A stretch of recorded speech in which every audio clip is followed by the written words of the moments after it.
What's up? How's it going? Welcome to Dave's Watch channel. And for this video, I truly have something special in front of me, before your eyes.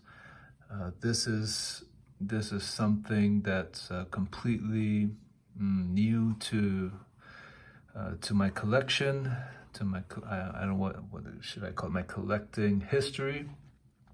Right? I love Rolex. I've owned many Rolexes. However, I have never ever owned a vintage Rolex, and this is my first ever vintage Rolex, a 4-digit Rolex. And let's see what we have in this pouch.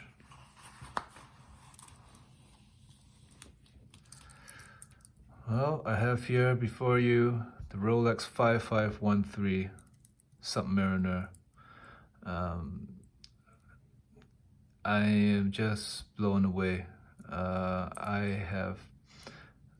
I've always been rather apprehensive when it came to vintage Rolexes, simply because, they're expensive. Vintage Rolexes, they cost a lot of money, and there's just so many things that can kind of go wrong with it, right? With the dial, and I just did not have the confidence or the knowledge to take the dive and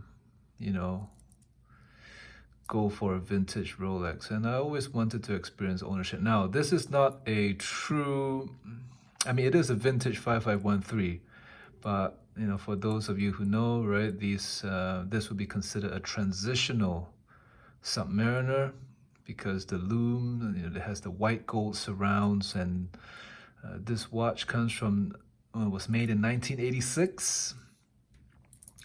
And I believe they only made the matte dials up to like the 70s or maybe the early 80s, where there was no white gold. Other than that, it's the exact same watch, same case, same bezel. Of course, there are many different case shapes with the crowns and dial variations. However, those were, I wouldn't say they were beyond my reach, but this one came up at a pretty good price, and I took the plunge, no regrets, really loved it. It's an amazing watch. The acrylic crystal, the plexiglass really gives it that look of warmth. The dial does show some aging, a little bit of cracking, and maybe some, like, I don't know, just a bit of cracking. The lume on it, it's got a little bit, there's definitely patina on it, slightly creamy. And it just has a certain charm to it. Right? I've owned the Rolex 14060, the 2-liner, the no-date sub, and this is its ancestor. Right? After this model, Rolex released the 14060, where they had the unidirectional bezel. Right, the vintage subs are bidirectional. Right, it's just pressure fitted, and they just look. It looks stunning. It's just. There's just a certain charm to it, right? It's simplicity from a different time, a different era. It's a beautiful watch. Right, this one is feet first. It's not a particularly rare Rolex, but it is, it's no longer made. It's of a bygone era, right? The 6-digit Rolexes, let's put my Yachtmaster next to it in comparison. Yes, it's not a direct comparison, but it's a lot more blingy. This was a tool watch, strictly tool watch, right? The Yachtmaster, yeah, it was made to be a little flashy, right? It was made to exude a certain amount of luxury and decadence with a platinum bezel. So in many ways, the Yachtmaster is also considered a dive watch, right? It's bidirectional bezel, just like the vintage Submariner is bidirectional.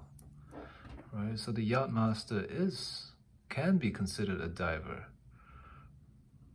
right? It's but back to the Submariner, the vintage sub. You know, let's do a little bit of winding.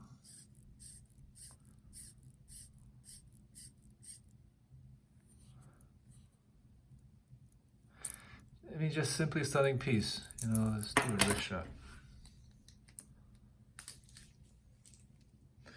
It just fits so well. I'm starting to fall in love with this piece now.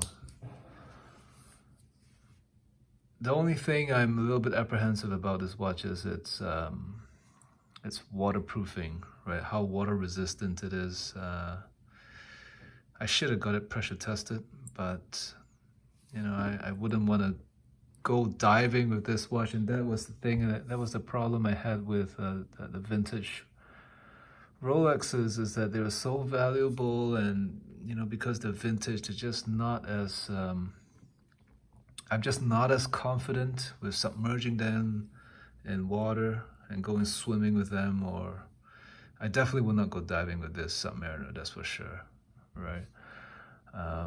Which was why I've always been a little bit, you know, I kind of strayed away from the vintage Rolex. But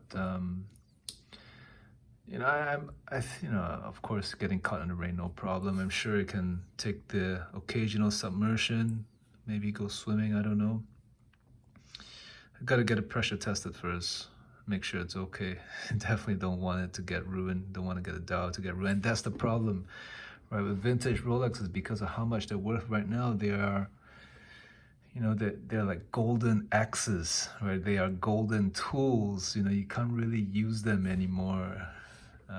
I mean, you could, but you'll be taking a pretty big risk, in my opinion, as opposed to, you know, something like this, right?